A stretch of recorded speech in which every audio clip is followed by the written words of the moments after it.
See that no one leads you astray. So here's the big thing. His opening statement to the question of like, when will the end of all things be, was, don't be led astray. And how will people lead astray? Well, he says there's going to be people who claim to be Christs. They claim to be saviors or better than saviors. This thing is better than God. Put your hope in this thing or this person or this nation or this technology or whatever you want it to be, this idea, this philosophy. Nation will rise against nation and kingdom against kingdom, and there will be famines and earthquakes in various places. All these are but the beginning of the birth pains. And so I see this time and time again. If you've been a Christian for long at all, you'll know what I'm saying. Every time there's some big catastrophe, every time there's a war, every time there's this or that, people go, it's the end. Jesus is right around the corner, and I pray he is. I hope that he is. But Jesus says, this is your condition. These are just birth pains. But the one who endures to the end will be saved. And so here's my encouragement.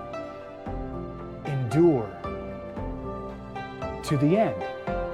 You're endured till the end, and this gospel of the kingdom will be proclaimed throughout the whole world as a testimony to all nations, and then the end will come. Here's my fear. I hear so many people pointing us to these other things, pointing us to the wars and the famines and the earthquakes, and having us focus on these things as prominent rather than endurance, enduring in Jesus Christ and enduring in the gospel.